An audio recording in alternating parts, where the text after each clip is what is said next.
I can see that we have present Councillor Buchanan, Councillor Dewar. Yeah, I can see that you are also present. Also present today is Councillor Donnelly. I have apologies from Councillor Fulton. Bear with me, Councillor. I have apologies from Councillor Gowland, and I can see that Councillor Eckley has joined as a substitute. Councillor Handybod? No, I'm not seeing you present. Also present today are Councillors Kerr and Lockhart. Also present is Councillor Toner, who is substituting for Councillor McDougall, for whom we have apologies. We have a number of officers in attendance, and I'll pass back to yourself, Chair. Thank you. Thank you, Elizabeth Hann. I'll now move to item 2, minutes of... Oh, no, I'll go back. Sorry, everyone. Can I have item 1, declaration of interest? Has anyone got any interest in any items on the agenda? I don't see any hands. That's fine. Item 2, minutes of previous meeting. I'll move those because I don't see anything, and I'll move them as a correct minute. And can I have a seconder, please? I'll second them. Thank you, Colin. Those minutes are seconded. I'll now move to item 3, the internal audit activity as of the 11th of April, and I'll move to Yvonne to speak to that report. Thanks, Yvonne. Thank you, Chair. This report covers the period 25th of January through to the 11th of April. Just a very brief report with the next committee receiving the annual report. So this is just to give you a very brief update in terms of progress with delivery of the plan that we'll report to you in June. So at section 4, we're noting that 100% of the plan is in progress, with 94% at draft report stage. As we would normally do at Appendix 1, we list all the assignments that have been completed in the period. 14 of those relate to South Hampshire Council and 9 to our external clients. What I would draw your attention to in Appendix 1 is it probably gives you an idea of the breadth of work within the audit plan, and that there's a number of areas of work that we have that sit out with routine audits. So you'll see within Appendix 1, we're closing down assignments where we're recording work that we undertook for external audit, and that's for data extracts for financial accounts. We're recording our work on internal and external working groups, in the national exercises that we participate, the NFI exercise, some data analysis work that we've undertaken, and also advice and guidance that we provided to one of the council services to provide spreadsheets to help them track progress with cases. So maybe gives you an idea of the kind of other types of work that the section completes, and all of that will be gathered up in the annual report that you'll have presented to the committee in June. Key performance indicators are attached at Appendix 2. And finally, at Appendix 3, I've attached a copy of the Chief Internal Auditors Group report for the year. We always bring this to the Audit Committee. Just for your noting and for interest, it's a really helpful networking group for us as a team.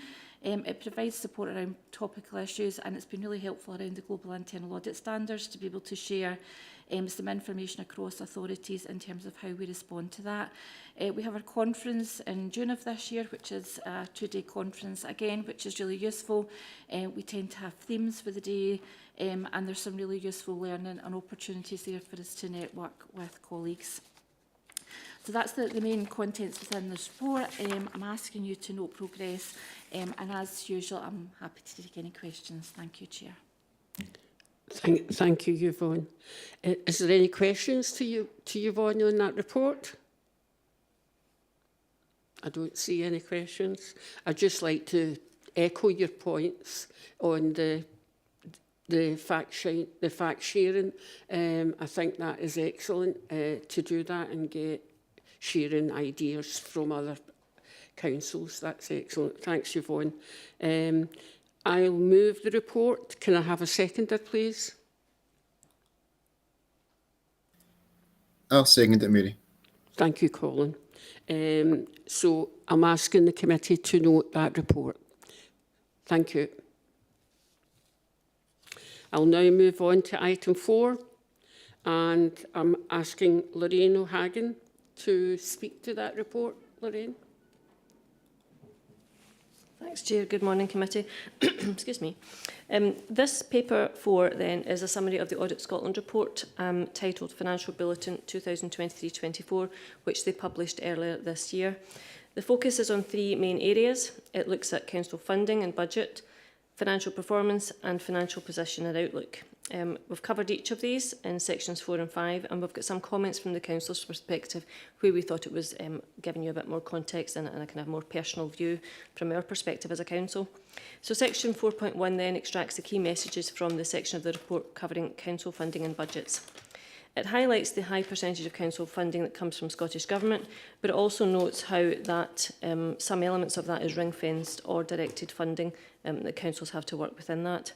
It also notes the significant budget gaps across councils and how councils are using one-off monies or reserves to help manage these gaps.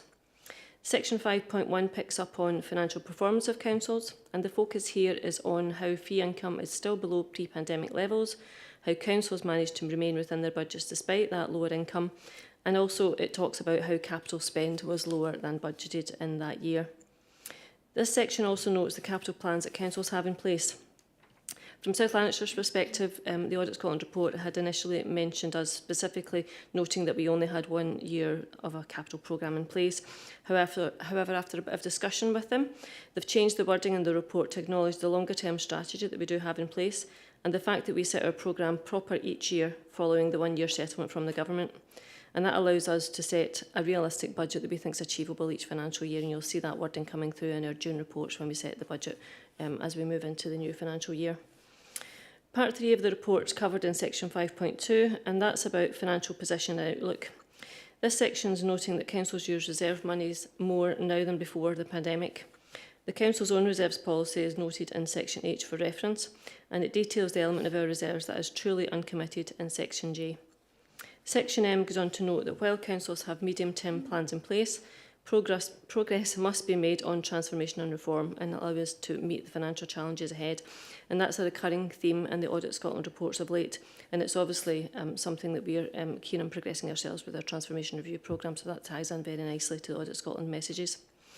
The 2 parts of the Audit Scotland report where we can see the council's position amongst its peers are detailed in section 6. The first refers to bridging actions or ways to meet the budget gap, including use of reserves and recurring savings. And we ranked highly in that area, but that's only because of our planned use of reserves from the Loans Fund Review, which members are all very aware of and have approved over the last couple of years. The second point is in relation to the percentage of savings achieved, and we were ranked 7th as we achieved 97% of our savings target for that year, so that's good news. Section 2 then looks for the CMT to note the report and the narrative re the council, and also to note that this paper is there for your information and the contents are there. Thank you. Thank you, Lorraine. Is there any questions to Lorraine on that report? Thank you. I think that was an excellent report you gave. I know that was good that we got that wee change from the Audit Commission. With that, I'll move that report. Can I have a seconder, please? I'll second me. Thank you, Colin. So with that, the committee will move that report. Thank you, Lorraine. Item 5, again, Financial Resources Scrutiny Forum activity. And again, it's yourself, Lorraine, if you want to speak to that report. Thank you. Thank you. So this is the annual report that comes to the Risk and Audit Scrutiny Committee, and it covers the items that have been submitted to the Financial Resources Scrutiny Forum since the last update to this committee, which was last June.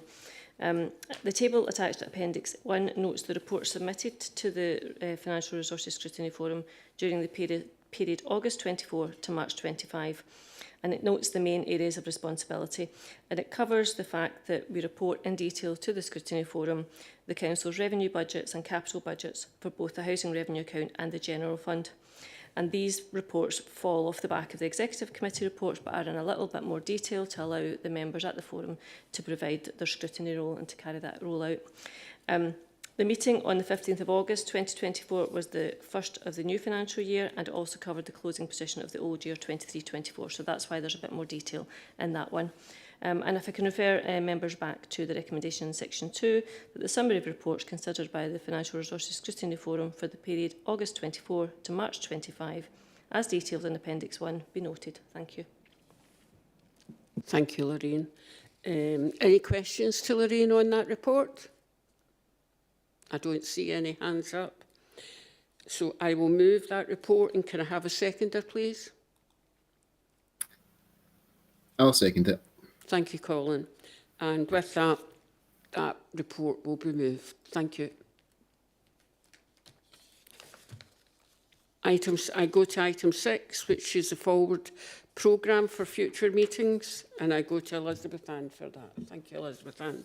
Thanks, Chair. This is a standard agenda item at this committee, and the background is set out at paragraph 3.1 on page 37 of your pack. The purpose of the report is to advise members of the forward programme for this committee, and in the case of this report, meetings are detailed up to the 26th of May 2026, and the topics are detailed in the appendix. Members are also invited to suggest topics for inclusion in the committee's forward programme. The recommendation is set out at paragraph 2.1, where the committee has been asked to note the forward programme up until 26th of May 2026. Thanks, Chair. Thank you, Elizabeth Ann, and thank you for collating that report. Any questions to Elizabeth Ann? I don't see any hands up. So I will move that report and ask for a seconder. I'll second it. Thank you, Colin. And with that, that report is moved. Thank you. Item 7, urgent business. And as such, I don't have any urgent business. So can I thank you for your attendance at the meeting today? And I think that's one of the first for being a very short meeting. But next month will be different. Thank you.